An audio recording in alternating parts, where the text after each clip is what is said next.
लगे हैं सरोकार। विचारधारा की लड़ाई में गुम हो रही मीडिया की पहचान। कोई समझौता नहीं, संतुलन के साथ खबरों के सफर की नई शुरुआत। खबरें जो आपको सीधे जोड़ती हैं हमसे, जिनका आपकी जिंदगी पर होता है सीधा असर। खबरों की वही तस्वीर, बिना बदले बिना डरे, जज्बा सच का लिए, सच दिखाते हैं।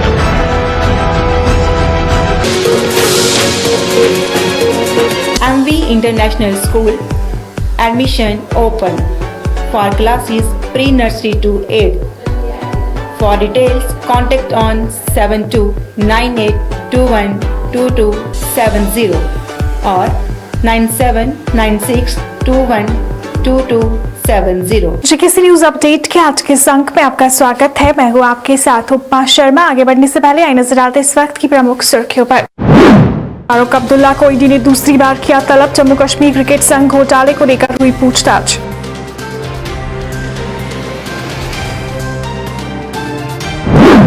पुलिस स्मारक दिवस पर किया गया कार्यक्रमों का आयोजन। शहीदों को याद कर अर्पित की गई श्रद्धांजलि।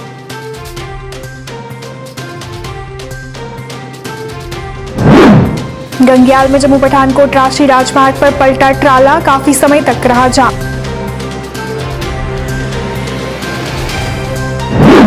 और irrigation and flood control contractors association ने की उनकी लंबित पेमेंट जारी करने की मांग पूरी न होने पर 25 दिन दफ्तर बंद रखने की दी चेतावनी।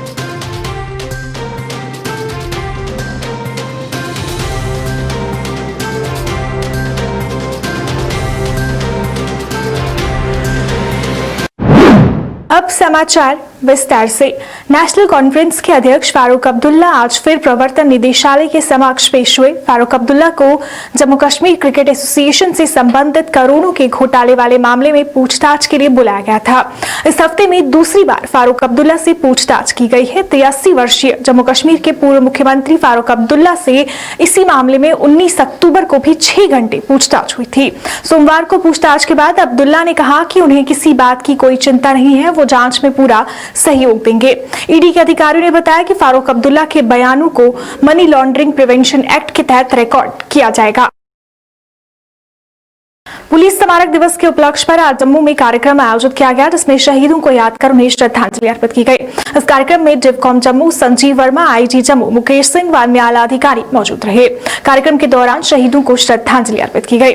इस अवसर पर बोलते हुए आईजी मुकेश सिंह ने कहा कि आज के दिन 1959 में देश की रक्षा के लिए शहीद हुए जवानों को याद किया जाता है और उसके साथ ही उन सभी जवानों को याद किया जाता है जिन्होंने देश के लिए अपने प्राण न्यौछावर कर दिए।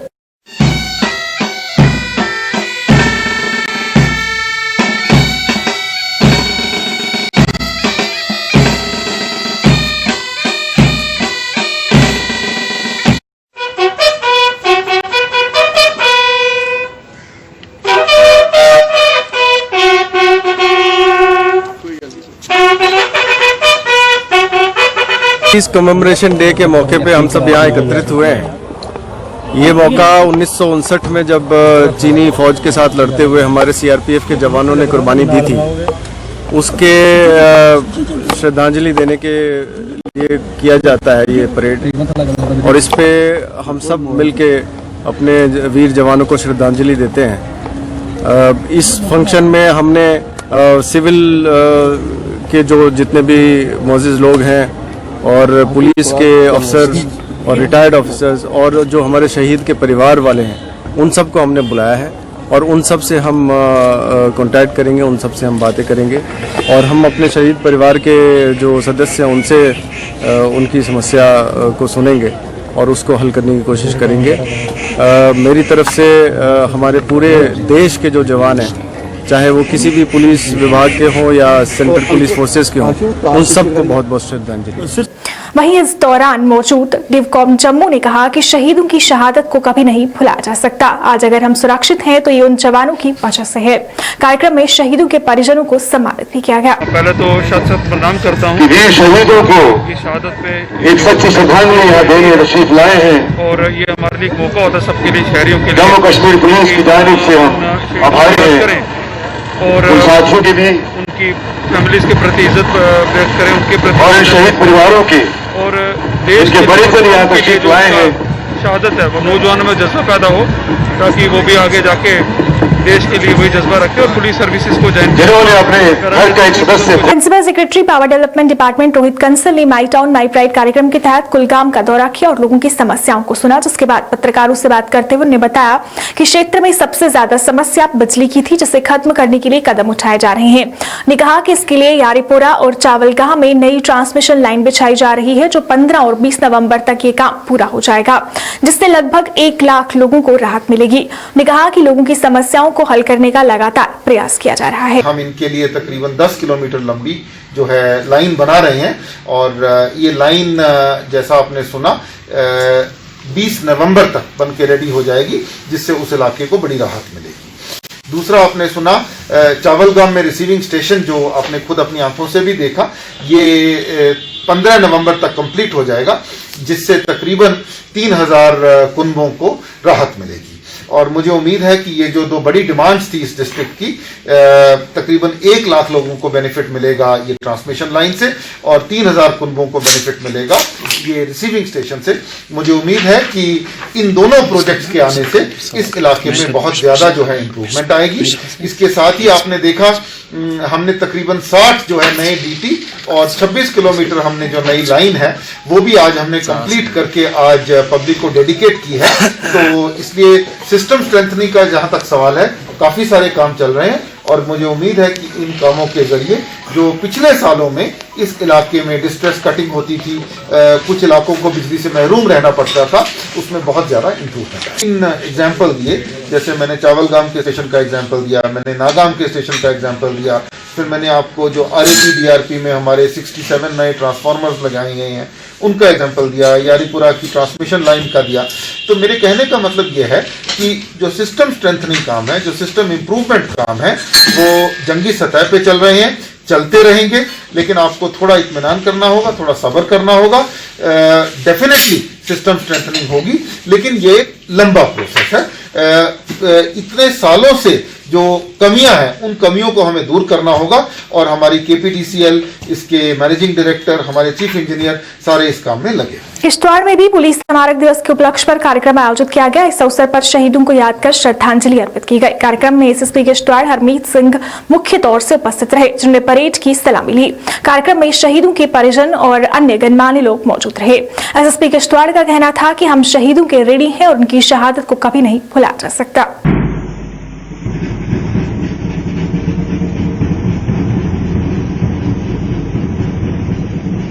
इस साल इस तरीके से मनाया जाता है, अपने शहीदों को हम याद करते हैं और इनके साथ शहीदों की फैमिलीज़ के साथ बैठ के, और हमारा J&K पुलिस का एक इस साल का 1 हफ्ते का स्पोर्ट्स एक्टिविटीज़ का डिबेट्स का जो है वो शुरू हो रहा है, जिसमें हम वॉलीबॉल मैच करवा रहे हैं, डिबेट्स करवा रहे हैं, रन करवा रहे हैं। उसके अलावा जो मार्टर्स की जो फैमिलीज़ के साथ बैठ के हम बात करेंगे, उनके अगर कोई इश्यूज़ हैं, कोई प्रॉब्लम्स हैं, उनको सॉर्ट आउट करते हैं। ये तकरीबन हर साल हम उसी जोश खरोश से अपने शहीदों को याद करते हैं। कंग्याल में जम्मू पठानकोट राष्ट्रीय राजमार्ग पर एक ट्राला पलट गया, जिससे काफी समय तक ट्रैफिक जाम रहा। इसके बाद पुलिस मौके पर पहुंची और स्थिति को नियंत्रित किया।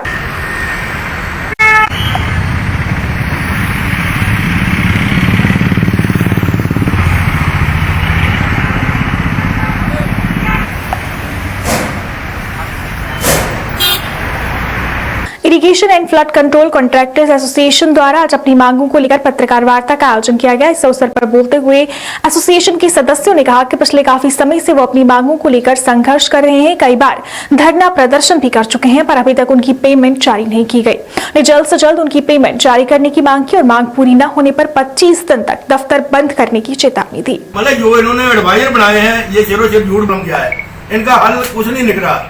हमें मजबूरन आज आपकी मेहरबानी से हम दोबारा बोल रहे हैं, अगर नहीं हुआ तो हम दोबारा ये दफ्तर बंद करेंगे, इधर बैठ जाएंगे धरने के ऊपर। कि जो हमारी लाइबिलिटी पिछले 5-7 साल से इन्होंने डे बाय डे क्रिएट करते जा रहे हैं, हम इनको चेतावनी देते हैं कि अगर इन्होंने ये लाइबिलिटी हमारी कुछ दिनों में वापस हमें नहीं रिलीज की तो हम पिछले जैसे हमने पिछले साल पूरा दफ्तर 25 दिन बंद रखा, अब ये दफ्तर तब तक बंद रहेगा चाहे हम कोविड-19 की वजह से मर भी जाएंगे ना, लेकिन हम यहाँ से उठने वाले नहीं है। इस सरकार की ये हालात हैं। हमने पीएम को ये एक ग्रीवेंस सेल में डाला कि हमारी पेमेंट नहीं हो रही है। इन्होंने ग्रीवेंस सेल का जवाब उनको दिया पीएम को कि हमारे पास लाइबिलिटी आ चुकी है, हम पेमेंट आएगी तो दे देंगे। इन बिटवीन हम एडवाइजर भटनागर जी से मिले, वो कहते हैं कि पैसे की तो कमी नहीं है। मुझे ये नहीं समझ आता कि अगर एडवाइजर साहब एक तरफ हमें कहते हैं कि पैसे की कमी नहीं है और प्राइम मिनिस्टर के साथ झूठ बोल रहे हैं या हमसे झूठ बोल रहे हैं, ये हमारी समझ में नहीं आ रही है। मैं इनको अपनी इरिगेशन फ्लड कंट्रोल की तरफ से ये कहना चाहता हूं कि ठेकेदार आने वाले दिनों में जो आगे अभी पैडी के दिन आ रहे हैं, लोगों के खेती के अगर कोई नुकसान हुआ, फार्मर को नुकसान हुआ, उसका जिम्मेवार ये डिपार्टमेंट होगा। हम ना तो नहर को चलने देंगे और जब तक हमारी पेमेंट नहीं हो ना ही इस दफ्तर को खुलने देंगे। सांबा में कल माई टाउन माई प्राइड कार्यक्रम का समापन हो गया। इस अवसर पर विजिटिंग अफसर administrative secretary ARI and trading Jammu Kashmir Abdul Majeed ने लोगों की समस्याओं को सुना और उन्हें हल करने का आश्वासन दिया। इस दौरान अब्दुल मजीद ने विभिन्न जगहों का दौरा किया और कई लोगों से मुलाकात भी की। इस अवसर पर कई विकास कार्यों की शुरुआत भी की गई। उन्होंने स्पोर्ट्स स्टेडियम सांबा का भी दौरा किया और खिलाड़ियों से मुलाकात कर उनमें स्पोर्ट्स किट्स वितरित किए। क्योंकि ये पहले तो हमने बैक टू विलेजेस का प्रोग्राम किया था। बैक टू विलेजेस में हम विलेजेस में गए थे, लोगों के साथ जो कनेक्ट खत्म हो गया था वो डेवलप हो गया, लोगों को सुविधाएं मिली। जब ऑफिसर उनको डोर स्टेप पे आ गया, उनके जो प्रॉब्लम थे वो हल हो गई। लेकिन एक डिस्क्रिमिनेशन सी फील हो गई थी कि शहरों को कोई पूछता नहीं है। फिर ये LG सिन्हा साहब ने एक बड़ा अच्छा कदम ले लिया कि उसने कहा कि भाई हम शहरों में भी जाएंगे और ये माई टाउन माई प्राइड का प्रोग्राम उसने बनाया, जिसमें सीनियर ऑफिसर्स को उन्होंने डिस्ट्रिक्ट के लिए रवाना किया और इसलिए कि देखना कि शहरों का हाल क्या है, उनको ठीक कैसे किया जाए। इसी सिलसिले में मुझे सांबा का डिस्ट्रिक्ट मिला है। मैं बड़ा खुशकिस्मत हूँ और सांबा बहुत ही अच्छा मैंने शहर देखा है। पुराना ये म्यूनिसिपलिटी जो मैंने देखी है 1935 मैंने जब हिस्ट्री पढ़ी 1935 में यहाँ म्यूनिसिपलिटी पहले टाउन एरिया था, सांबा शहर था, जिसकी एक ताज़ा और अच्छी मिसाल है किला या आपका पुराना वो किला, तो इसका मतलब बहुत अच्छा शहर है। तो मैंने वो कल देखा, बहुत अच्छा शहर इन्होंने म्यूनिसिपलिटी वालों ने भी बड़ा साफ सुथरा रखा है, अच्छा रखा है। प्रॉब्लम्स है पानी की है, बाकी चीज़ों की जो मैंने नोट करके रखी है। तो फिर कल मैंने क्योंकि इसका एक अहम हिस्सा मैंने देखा जो हमारा यूथ है वो इन्वॉल्व है स्पोर्ट्स में कि नहीं है। कल मैंने स्पोर्ट्स ऑफिसर को भी सारे ऑफिसर्स की मीटिंग ली, उसमें मैंने स्पोर्ट्स ऑफिसर को बोला मैं आपके स्टेडियम जो इंडोर स्टेडियम है जो बच्चे खेलते हैं, लकीली आज इनका यहाँ इंटर डिस्ट्रिक्ट टूर्नामेंट चल रहा था जिसमें वॉलीबॉल है, बैडमिंटन है, खो खो है। तो इसने मुझे कहा कल मैं पहले आज सुबह यहाँ ही आया, इनको बच्चों के साथ मैंने बातें की, इसको इनॉग्रेशन की। मैं बड़ा खुश हुआ कि बच्चे बहुत अच्छे हेल्दी बच्चे खेल रहे हैं। यहाँ सुविधाएं भी गवर्नमेंट ने हमने टेबल टेनिस के टेबल भी 5 डिफरेंट स्कूलों को आज यहाँ दे दिए। मुझे बड़ी खुशी हुई। यहाँ तो बड़ा अच्छा माहौल है, बहुत अच्छे बच्चे खेल रहे हैं और टीचर भी इनको बहुत अच्छी तरीके से सिखा रहे हैं, क्योंकि आगे हमारे बच्चों को खेल कूद में ही अच्छा फ्यूचर अब है। क्योंकि बच्चे जब यहाँ से अच्छे निकलेंगे कल वो हमारे पूरे कौम नेशन का नाम रोशन करेंगे। जा रहा हूँ, वार्डों को भी देख रहा हूँ, हॉस्पिटल जा रहा हूँ, मैं अपने काउंसलर्स के साथ जा रहा हूँ। जितनी भी इतनी इनकी प्रॉब्लम है वो मैं आज को देखूंगा। मैं यहाँ सीनियर सिटीजन बाकी सब लोगों को मिला, जितनी भी सांबा की प्रॉब्लम्स है वो मैंने नोट करके मेरी यही अंतिम कोशिश रहेगी कि मैं मेरा जो सांबा के लोगों के जायज मुतालबात है उनको गवर्नमेंट तक पहुंचाऊं और उनका अजाला करवाऊं वहां गवर्नमेंट से जितना। भारत में कोरोना वायरस के दैनिक मामलों के बढ़ने और घटने का सिलसिला जारी है। मंगलवार को 3 महीने में पहली बार 47,000 से कम दैनिक मामलों के बाद आज यानी कि बुधवार को कोरोना के 54,000 से अधिक मामले रिपोर्ट किए गए हैं। इसके अलावा देश में कोविड-19 के दैनिक मृतकों की संख्या में भी वृद्धि हुई है। वहीं देश में संक्रमितों की संख्या 76 लाख को पार कर गई है। इसके अलावा कोरोना से ठीक होने वाले मरीजों की संख्या 67 लाख से अधिक हो गई है। केंद्रीय स्वास्थ्य मंत्रालय के आंकड़ों के अनुसार पिछले 24 घंटे में कोरोना वायरस के 54,044 नए मामले रिपोर्ट किए गए हैं। वहीं इस दौरान 717 लोगों ने वायरस के चलते अपनी जान गंवाई है। देश में कोविड-19 के कुल संक्रमितों की संख्या 76,51,108 हो गई है। मक्खनपुर जगतुचक आरसपुरा के लोगों की काफी पुरानी मांग पूरी हुई है। इस 3 किलोमीटर की सड़क पर तारकोल बिछाने का काम शुरू हो गया, जिससे स्थानीय लोग खुश हैं। उनका कहना है कि आज तक इस सड़क पर कभी तारकोल का काम नहीं हुआ था, जिससे सड़क की हालत काफी खस्ता थी और लोगों को काफी परेशानियां आ रही थी। उन्होंने इस मांग को प्रशासन तक पहुंचाने के लिए मीडिया और उनकी मांग पूरी करने के लिए प्रशासन का शुक्रिया अदा किया। बहुत बड़ी साडी डिमांड सी, अज तो लैके कोई 10 साल पहला ते जनाब ने बड़ी परोपकार किया है, बड़ी मेहर की है, दया की है और जेडे मकान आले दुआले ने इन्हों की बुनियाद बन गई है। बाकी जिमीदारों की बुनियाद बन गई, जिमीदार की बुनियाद बन गई है। जी जिमी 10 रुपये ही अज वो 20 रुपये हो गई है। बड़ा ही फर्क पै गया ये सारी तुहाडी मतलब मेहनत नाल। तुसीं मेहनत की ते सानूं फायदा होया। दलित ओबीसी माइनॉरिटी ने कश्मीर में भी 11वीं क्लास के छात्रों को मास प्रमोशन देने की मांग की। एक प्रेस कॉन्फ्रेंस में केएल कलसोत्रा ने कहा कि बच्चों के भविष्य का सवाल है, उनसे खिलवाड़ नहीं होना चाहिए। उन्होंने जम्मू में भी एडमिशन के लिए प्रदर्शन कर रहे छात्रों की मांग को पूरी करने की अपील की। उन्होंने उपराज्यपाल से उनकी मांगों की तरफ ध्यान देने की अपील की। कश्मीर के अंदर नौजवान यूथ जो स्टूडेंट है वो सड़कों पर है। जम्मू में वो कॉलेजों में एडमिशन लेने के लिए है और वो लगातार सड़कों पर उतरा और पुलिस के साथ मारधाड़ हो रही है और उसे कॉलेजों में एडमिशन नहीं मिल रही। दूसरी तरफ मास प्रमोशन की डिमांड कर रहा है कश्मीर के अंदर बच्चा, जैसे जम्मू में किया मास प्रमोशन, ऐसे ही वो कश्मीर में मांग रहा है। ऐसे हम एलजी साहब से निवेदन करना चाहते हैं, एलजी साहब आपके जो पॉलिसी प्रोग्राम बनाने वाले लोग हैं ये फेलियर है, इन पर आप नजर रखिए। जब गरीब बच्चे जो हैं, गरीब माँ बाप अपने बच्चों को पढ़ाने लगे हैं और मेजॉरिटी में बच्चे एजुकेशन लेने लगे हैं, तो इनके जो कॉलेज हैं वो बाइंड अप हो रहे हैं, सिकुड़ रहे हैं, छोटे हो रहे हैं, सीटें कम हो रही हैं। ऐसे हम कहना चाहते हैं कि सीटें बढ़ाइए, कॉलेज बनाइए। आप न्यू रिक्रूटमेंट पॉलिसी लॉन्च कर रहे हो, बड़े बड़े प्रोग्राम आप अनाउंस कर रहे हो, तो आप बच्चों को एडमिशन ही नहीं दे रहे। तो बताएं ऐसे बच्चे कहां जाएंगे? ऐसे ही जो कश्मीर में है, अगर जम्मू में आपने मास प्रमोशन किया है तो कश्मीर में भी कर दीजिए। गुजरनगर जम्मू के लोग गलियों की खस्ता हालत से परेशान हैं। उनका कहना है कि जगह जगह पर खड्डे पड़े हुए हैं, जिससे आने जाने में काफी परेशानियों का सामना करना पड़ता है। हमारी जो गुजरनगर की वार्ड नंबर 6 है, बावे वाली गली पड़ती है, उसमें गुजरनगर पड़ता है, जोगीगढ़ का कुछ मोहल्ला पड़ता है। यहाँ पर कोई भी काम नहीं, यहाँ डेवलपमेंट बिल्कुल नहीं म्युनिसिपैलिटी की तरफ से हो रही है। तो हम ये कहते हैं भाई हमारे रोडों की हालत देखी जाए, गलियों की और नालियों की हालत देखी जाए, मस्जिद के सामने देखे जाए क्या बुरी हालत है यहाँ। तो हम यही अपील करते हैं डीसी मैडम को, भाई हमारे गुजरनगर में जो डेवलपमेंट है वो होनी चाहिए। मेन रोड उन्होंने बना लिया, तो बाकी जो लिंक रोड है वो किसने बनाने हैं, क्योंकि लिंक रोडों की हमारी बड़ी बुरी हालत है। तो इसलिए सारे लोगों ने आज यहाँ सोचा था धरना देने के लिए। हमने कहा मीडिया के थ्रू हम आवाज गवर्नमेंट तक पहुंचाएं, क्योंकि हमारी गलियां नालियां हैं वो रोड टू रोड गली वाइज देखा जाए। हमें पता है 2-3 साल में या 4 साल में 1 या 2 गलियां बनी हैं, तो हमारी 70 के लगभग 70 के करीब गलियां हैं। तो 68 गलियां वो किसने बनानी है? आप स्कूटर लेके नहीं चल सकते हो, पैदल नहीं जा सकते हो। हम यही मीडिया को कहते हैं आप भी गली गली जाएं, चक्कर लगाएं, पता चले आपको भी ये गुजरनगर की कितनी बुरी हालत है। ने कहा कि कई बार इसकी शिकायत प्रशासन से की गई, लेकिन मांग पूरी नहीं हुई। स्थानीय लोगों ने गलियों की मरम्मत करने की मांग की। हम क्या बताएं गलियों का, यहाँ इस गली जिस गली में हम खड़े हैं ना, इसको मंदिर वाली गली कहते हैं। इस गली का मेरा ख्याल है 10 साल पहले ये बनी थी, मगर सिर्फ गली बनी थी, नालियों की तरफ किसी ने नहीं देखा आज तक। नाली इसकी इतनी बुरी हालत है, चूहे इतने हैं कि लोगों के नीचे निकल के ऊपर छत तो कर दिए, अंदर कमरे में चले जाते हैं। बुरी हालत है यहाँ, सिर्फ गांधी गंद है, कोई नाली नहीं बनी हुई है, कोई गली नहीं बनी हुई। आप गली को देख लीजिए, आप अपनी नज़रों से देख लीजिए और बेशक इसके वीडियोग्राफी कर लीजिए, आपको पता चलेगा ये क्या है। हम यही गवर्नमेंट से यही इल्तिजा करते हैं, भाई हर जगह अगर काम हो रहा है तो हमारे साथ ये सलूक क्यों हो रहा है। गुजरनगर मोहल्ले की जहाँ मंदिर वाली गली की, हम खासकर मैं जहाँ मैं खड़ा हूँ, जहाँ हम रहते हैं, इसकी तो बहुत ही बुरी हालत है। अगर कोई ऑफिसर, मुतल्लिका ऑफिसर म्यूनसिपलिटी का, एडमिनिस्ट्रेशन का आकर देख ले और ये वहाँ वो चल के दिखाए तो उसको पता चलेगा यहाँ लोगों की क्या मुश्किलें हैं। जेकेसी न्यूज अपडेट के आज के इस अंक में फिलहाल इतना ही। इसी के साथ मुझे और मेरी पूरी टीम को दीजिए इजाजत और आप देखते रहिए जेकेसी न्यूज। नमस्कार। MV international school admission open for classes pre-nursery to 8. For details, contact on 7298212270 or 9796212270. होने लगी हैं खबरें, दम तोड़ने लगे हैं सरोकार।